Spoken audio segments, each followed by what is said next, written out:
Hello and welcome to Sisumoi TV, episode 8. I'm Alex. I'm Barbara. And we are the founders of Sisumoi. And today we are so honored to be featuring one of our new friends and Sisu leaders, Miss Isabella Johnston. Welcome, Isabella.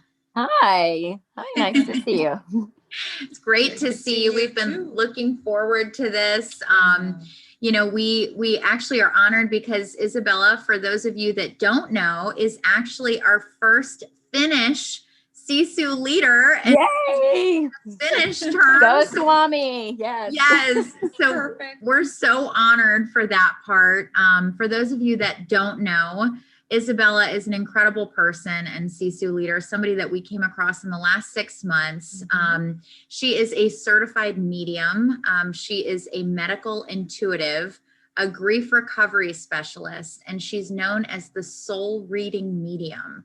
So we actually came in touch through my mom, which I'll let you kind of share how we found Isabella, Mom. Yes, I was watching TV, Amazon Prime one night, and it's called the Inspirator series.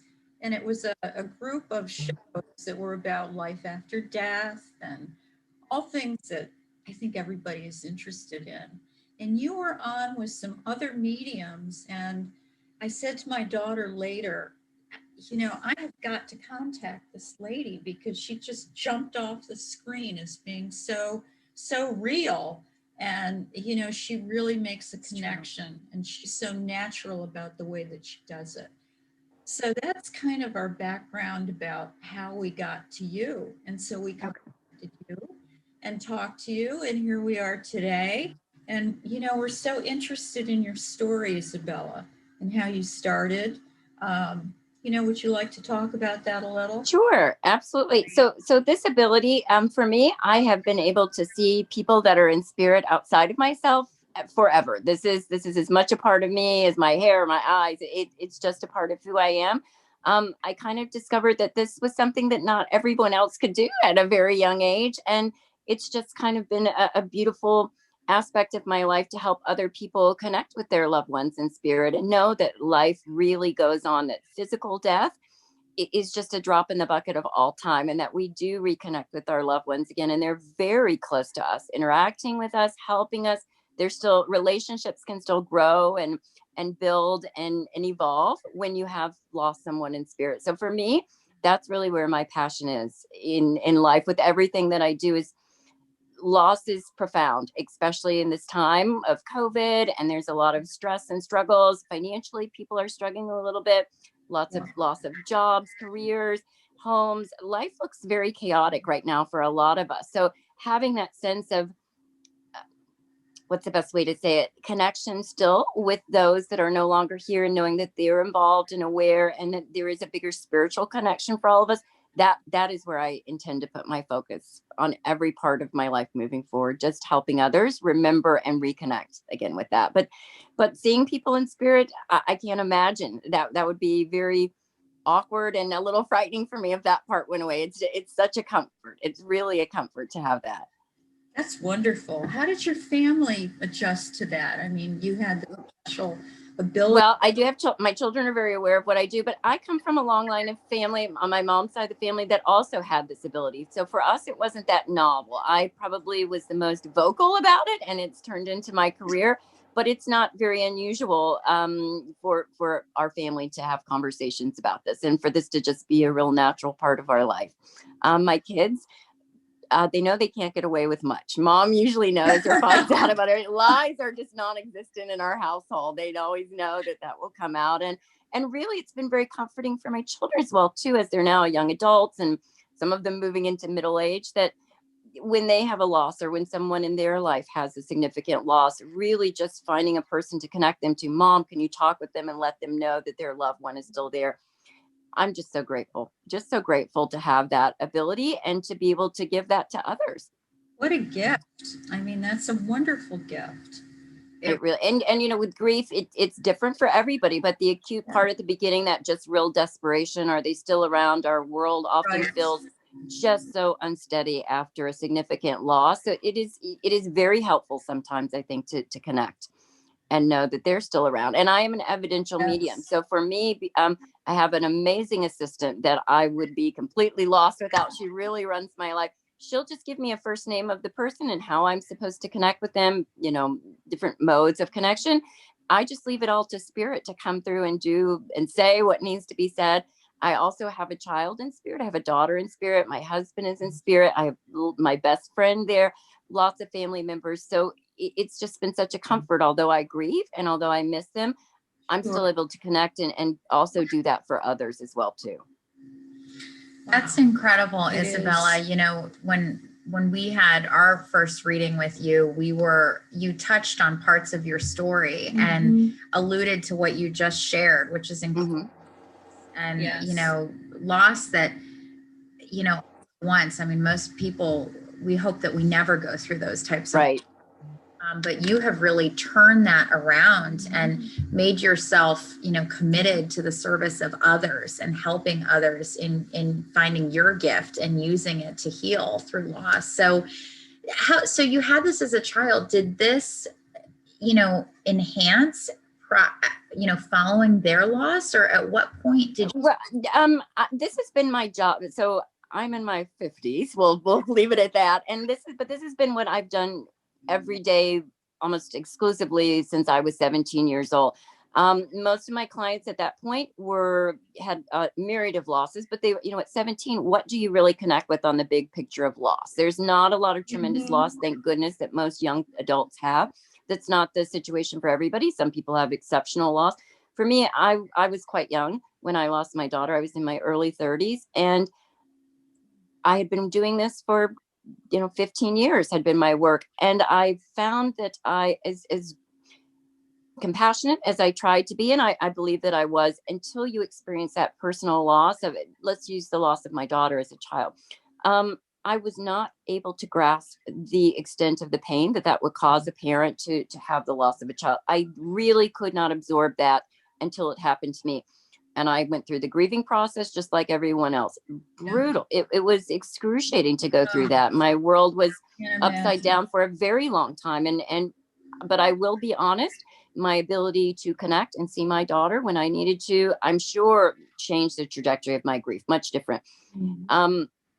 It's now almost 30 years since my daughter has transitioned. And I am so grateful for not only her life, but for walking through the process of the grief, because it has allowed me to be so much more compassionate, understanding, and know what your journey is like if you have had that type of loss. Losing a spouse, 5 years ago, that as well, brutal, heartbreaking, painful, but it allowed me so much empathy and compassion for what that's like for someone else going through that. We kind of expect to lose our parents and our grandparents, but when we lose someone out of order a little bit, it really forces us to examine what is our belief system. What do we really feel happens? Most of us grew up with some kind of religious background. We grew up with religious beliefs, and often you'll find that after that substantial loss, we question that. We really go, does this fit us any longer? And for most of us, it expands. Some of us, we walk away from our past beliefs, and for some of us, they just grow and expand. And some people unfortunately lose that faith. And that's always tragic and hard to see, but there's no judgment on that. There just really isn't. Everybody's path is personal and driven for their own needed experience. And I think that we all come out of these losses, if we do it right, if we do it well, with a greater connection to the other side, to know we're not alone. That's been my experience. It's incredible. It really because is. As we said, there's so much loss going on right now. And I think more than ever on a global level, it seems right. People are so disconnected and lost on what to believe, and where's the unity and the cohesion as a society together to heal through this. What are you seeing on a kind of a collective spiritual level? Or is there any wisdom or guidance that you could comment on that? Well, let's take COVID, for example, because that's something that's touched all of us at this point. I don't think there's anyone, whether you've lost someone or not, you've certainly been inconvenienced by it. Hopefully you've not been affected by it on a personal level as far as being sick. But for me, when this first happened, it felt big, it felt powerful, and it felt like, pay attention to this. This is something that we all kind of need to pay attention to. And as it's unfolded, I've seen that that's been accurate. I think it has given us a really good opportunity, much like grief and loss and other areas, to kind of re-examine and refocus. we've all kind of had to been still for a prolonged period of time. Our lives have changed drastically. You're not working in a building anymore. You're working from home. A lot of people have change of employment that would extend to no longer being employed and maybe re-examining this. I think it's an amazing opportunity for some spiritual growth to kind of examine your life, examine the focus and go, I'm pretty happy with the way things are, or this area is not working for me. I'd like to change it. This area I could do better in. This area I'm very proud of. It's a great opportunity for self-reflection and examination. That's very easy to say, though, when everything looks very pretty or when you feel like your bills will be paid. I understand it's much more traumatic when you don't have those comforts, but it is an amazing opportunity to really reflect and go, where would I like my life to go here this forward? And I've seen a lot of clients this year that have had that internal conversation. And for most of them, it's been really unpleasant. It's a lot of fear, but all of them have walked away from that going, okay, this is a great redo. This is a chance for us to really follow our passions, follow our heart. Where do I feel driven? Where can I be of service to others? That's a big, shocking, great benefit of this is service driven. I think if we look at it with a little bit of hindsight, which is hard to do when we're still going into it, but look at how the communities have come together to help with food, to help with masks, to help. What can we do for our community? I'm finding a lot of that, which is very encouraging to me. Just a lot of encouraging, and relationships that we can't go visit our friends. We can't go do the things socially that we could do a year ago. I think people are now being very creative of how we connect with each other, and Zoom, Skype, FaceTime modalities like this are becoming very popular. And it's not as great as in person, I'll say that, but we still connect. I think the connection is just very important, and being honest about, this is my experience and today is really rough for me, encouraging each other however we can. What a gift. What a gift. And at what other time would we kind of notice what's going on with each other in a way, because we're so focused on the outward typically in our life. I've got to do this. It's hurry, hurry, hurry. What a great gift to kind of slow down and breathe. It is a gift.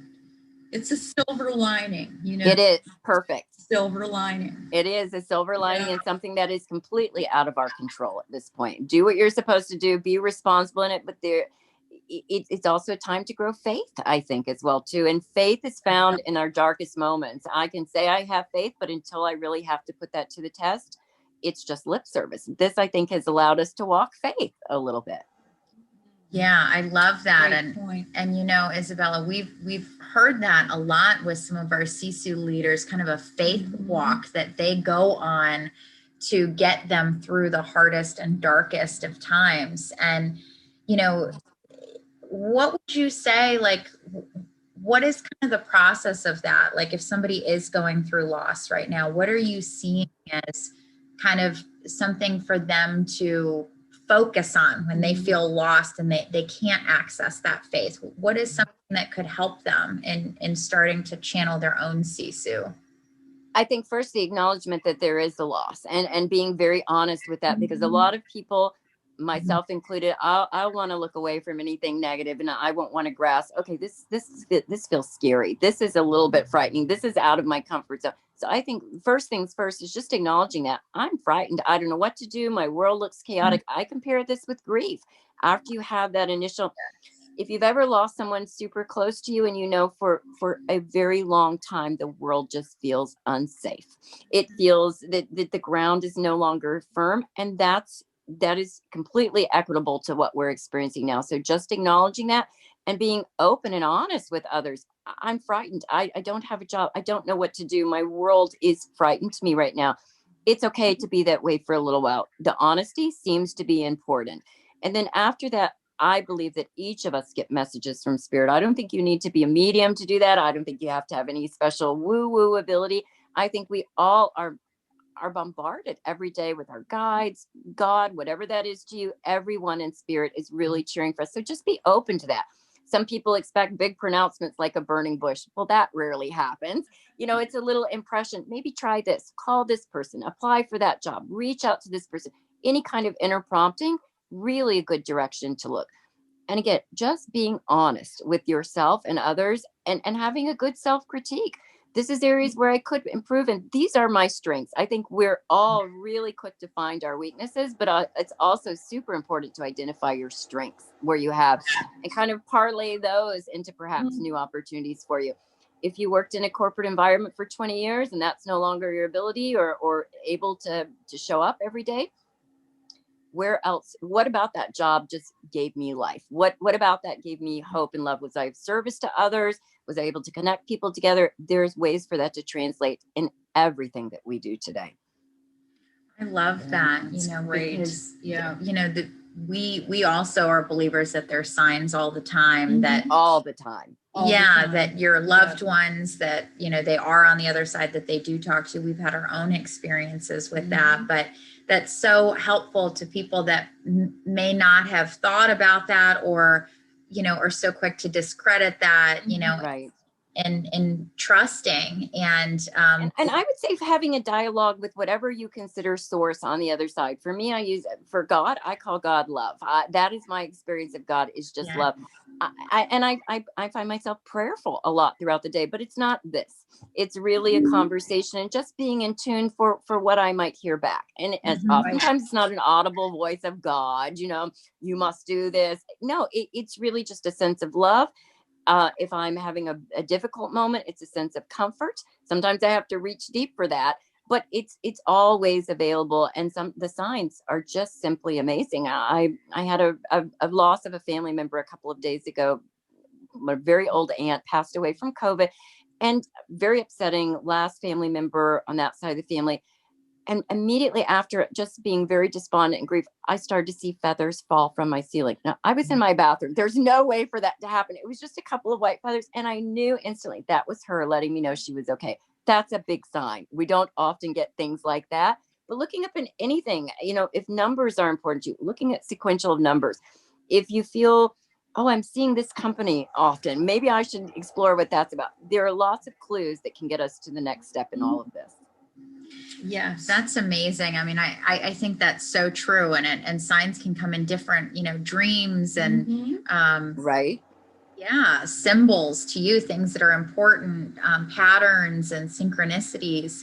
Is this something that, do people start experiencing that more when they're on their right path? I know that you're very committed to helping people find their soul purpose. Do you find that your clients, if they're having more of those signs or trends of them, are getting closer to their gift, or is there? I think so. I do. I think so. It's also about paying attention and not negating what you get to. I mean, with the feathers, I could have just thought, oh my gosh, maybe a pillow exploded in here a year before, and now there's I trusted what I got.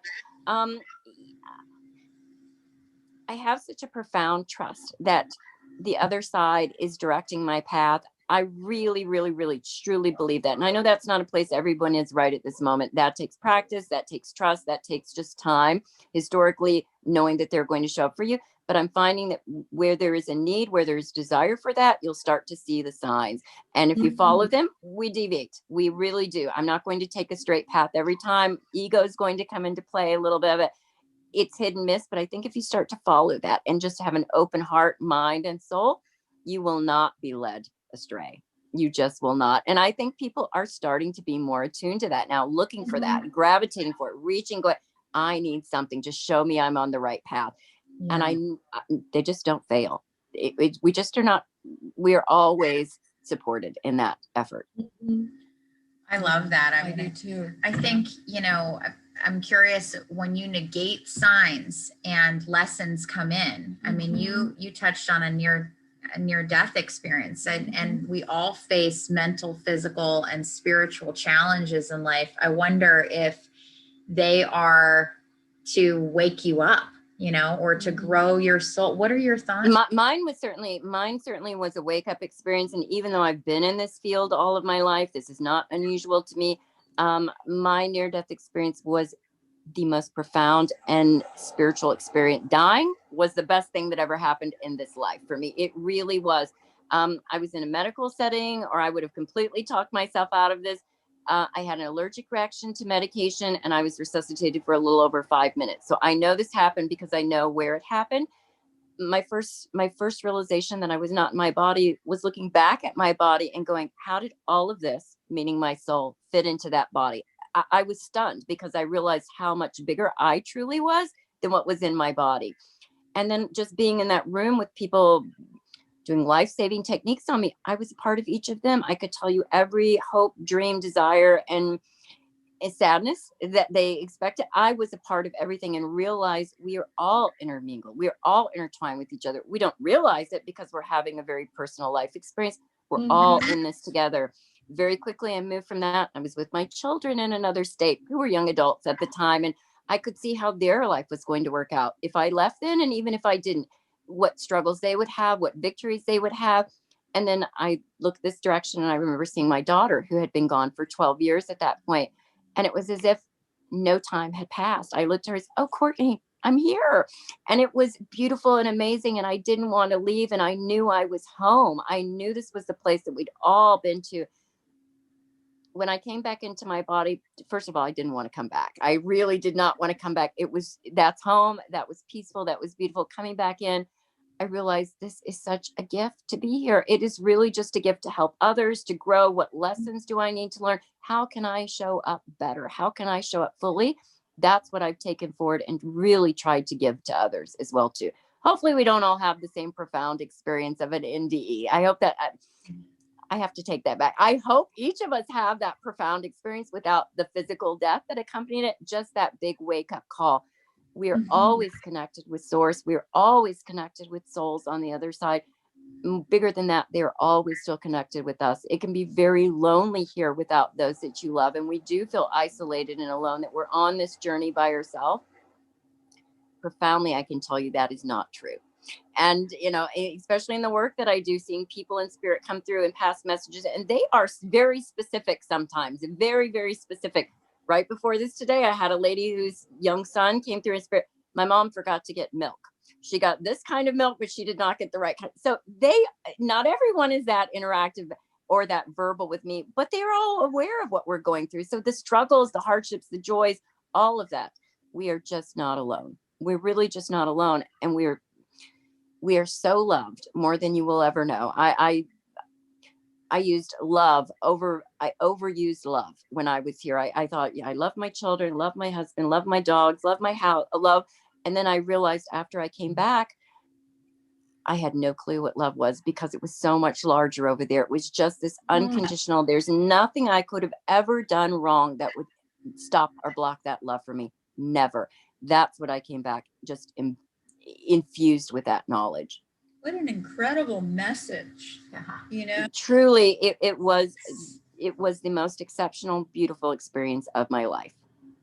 I believe that. Wow. My mom lived with us for about 10 years in the house. And I would say it was probably the last week of her life. And we had been told that she didn't have much time left. Remember, she said to us one day, I've been thinking, and she said, I've been having visits from these people. And she said, they told me, and now I understand that the most important thing is love. That's what our life is all about. Right. I've said that before, over the years, just right. Her talking to us and explaining her views on life. And she said that over and over again. And she said, that's what it's all about. It's all about love. And she kept repeating that. And I thought, that's so fascinating. She's getting a window into what she's about to go into, her new life, and she's telling us. And every fiber of my being, and again, very different form than this that you see in front of me. Every fiber of that was just inundated with such love. That is not even a large enough word for what I experienced. Love does not even do its service. Just everything was well. And I do understand. I mean, this sounds very Pollyannish saying this, that it's easy to live like that. It is not. It really isn't, because we have day-to-day challenges. As we're talking, COVID came in, really abbreviated life for all of us. It changed all of us forever. Some of us have not been as affected, and some of us have had tremendous loss through all of this. So it is hard to maintain that all of the time. I will be the first to say it. But there are moments throughout the day when you can tap into that, when you can just kind of relax into that knowledge or memory. We are supported. You are loved. There is nothing, I don't care how egregious or horrific you and I might view it as, there's nothing that is not loved about us. We are just, we came from love. We are a part of love. That's what we are. It's, a lot of people say all you need is love. Love is love, and you see that side of things, and then you see the other side where there's a resistance. I can think about some friends and family I have, and also my own experiences where there's some days where I'm like, oh, it's a sign. Oh, this means this. Oh, this means that. And then other days there's, oh no, it's, it's not that, so that resistance is something that I don't know if that's its own challenge in life, to not trust your gut when you're. But I think that's part of the human experience. If we were to have perfection in every moment, there would be really no purpose in being here. I mean, we might as well just be in heaven on that side. That is where we learn the curriculum. This is where we come and put it in practice. This is where we have that. So this is my job all day. And there are still moments when I have questions or doubts or misunderstandings about it. It is really a challenge. The first 2 years after my NDE, I just floated on air. That was perfect. But coming down from that, now being more and having a human experience again, it's tough. Every day is not going to be la la and fairies and everything's just beautiful. I'm a work in progress, as are we all. So there are signs I'm sure I miss. There are things where I am obstinate and stubborn and I'm going to do it my way. I don't need your help. And other moments where I'm like, show up and help me now. It's the impatience of a child sometimes, but that's what having a human experience is. I think that's the entire reason we come here, is to have these experiences, to learn and grow, and to leave this with love. So that your mom had that knowledge and memory. She remembered, I think, this is about love. Yeah. Can you tell us a little bit about, you're known as the soul medium. Can you tell us a little bit about that? Well, so for me, seeing people in spirit, that's not a difficult thing to do. They always show up. They're always around us. If I'm in the bank or I'm in the grocery store or wherever I am, and I'm seeing you walking toward me, I promise you there's 3, 4, 5, 6 people around you. So that part's easy. Going a little bit deeper than that, especially after a loss, wondering who we are, what we're supposed to be doing, what path do we take now? I don't exactly know how it works, but I just know spirit is able to come in and kind of show me, what is it that this person came here to do? What agreements, what experiences did you choose to learn here? Why did the relationships look like they do? Why do I have this person as my mother, this person as my child? What is that all about? And then especially after the loss, knowing, how do we proceed forward? What is the path for us forward? That information I'm just able to kind of receive. I usually write it down for the client. I'll speak with the client first for 10, 15, 20 minutes, get what they want me to find out, go into a meditation, come back with that information and pass it along. It's usually very helpful. This relationship was supposed to teach us this. This path is going to give us this outcome. These are the big gifts that we bring to the table, and this is how we move forward ongoing. So that's kind of the soul ring. And also knowing, a big question people ask me, am I on the right path? I find that anyone that asks that question 100% of the time is on the right path. It's only that real unexamined life that seems to kind of run into trouble a little bit. But I think just being curious, you don't need a medium to get that information. I think that's attainable for us all. I can do it. I encourage everyone to also explore that on your own. What do you Here's the great analogy I ask people, what is it that when you do this one thing, I don't care what it is, that you just lose track of time, that you just have joy and are so complete? That's the purpose. That's the thing. And sometimes it's our job, and sometimes it's just a hobby. Sometimes it's service to others. It's going to be different for everybody. That's the focus. Where do you find the most joy? Sometimes, again, it's not our employment. It often is, but sometimes it isn't. So where do you find that sense of service, enjoyment, fulfillment for yourself? Focus in that direction. Do more of that. Even if that's not what you're supposed to do long term, it always provides the clues to what the next step is. Yes. That makes a lot of sense. We've seen that people that, sometimes in life you think, well, I want to live this lifestyle. I want to, have this amount of money so that I can have these opportunities. And so maybe your skill set and your path is this way, but strategically what we learn, you think, oh, well, I should go this way, and you divert the wrong way. The people that I've seen the most successful, like you, Isabella, who has, such a following and is so well known in your world, or my mom is an artist. These are intrinsic gifts that you both were born with, and we're lucky enough to know those gifts early on. Mm-hmm. What I have seen is that those people are usually the most successful because they believed in themselves, went on the faith walk to live their gift. And when they had that, they were aligned. And so the universe was bringing opportunities, bringing money, bringing all of the fulfillment that comes with that. But I think people forget that. They don't see many people that, maybe figured it out early and stayed true to it and just had a laser focus on bringing that gift to the world. But we love that you do that, because that's something that we're very passionate about too, to find your gift, to believe in your gift, because the abundance, alignment, and universe will respond to that, because that's your mission. 100%, 100%. And a lot of people equate financial success with success in the world. I am not one of those people. Yeah. I really am not. It is more about doing what I'm put here to do. When I feel fulfilled, I don't care if I have $1 or $1 million. It's really that I've done what I agreed to, what I chose to do, what I agreed to come here to do, following that path. And if I can help anyone else find that, success. We're both successful then in that. That's cheer. We won. So just kind of getting people aligned with that, figuring out what that is for you. And again, not everyone is going to have this big thing that they do in life. Most of us do not. We really do not. We live very ordinary lives. We just need to live them extraordinarily ordinary. That's the best part. If you can find that and the passion comes out from it, it doesn't matter what you do. It's about being extraordinary in it. Yeah. Yes. That's so true. And you hear that a lot from people. Find the thing that you lose track of time doing, that you naturally are drawn to, and do it really, really well, because that's where you're going to find the most fulfillment. Absolutely. And then in times when you need to channel your Sisu to rise above, you will have had that fulfillment to look toward and remember. Right. So and once you achieve something, I think for most of us, once there's a pinnacle of achievement, even if we lose that or misplace that in some way, we know that we've achieved that, and it's easier to replicate. So do it one time, and it's very easy to, even if you walk away from that, it's very easy to go back to that touchstone. It really is. It's not something that ever gets lost forever. We may deviate slightly, but we always come back to our true north, I think. That's beautiful. I love it.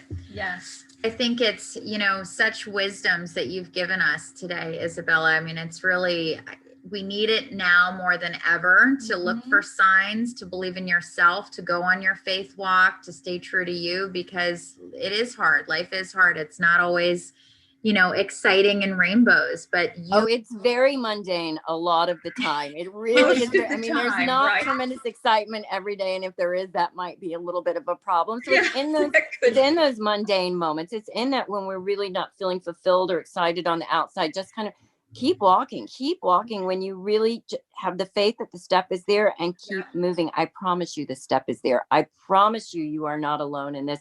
And I promise you, I'd like to use the word rewarded, but I don't want to put a monetary. We are rewarded by keeping faith. We are rewarded by keep going when we just don't know how it's going to turn out. Just keep going. Now, is this something that is true to the Finns? Did you know this from your Finnish roots through Sisu, or? I think so. Well, I'd like to give credit to that. I really would, but it's been a learned practice for me. It really has. As much as I felt strong in that coming in, it's just like everyone else. It takes a lot of practice to keep that walk, but doing it consistently. What Sisu is. It does not have the English translation of it, but when things get hard, just keep going.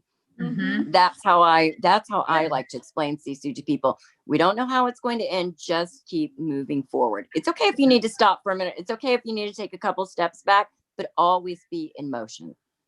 Yeah, it's so true. One step at a time, keep moving forward. And there are times where we have to remember that. And the really hard times, you have become a real advocate for empowering others that are going through that.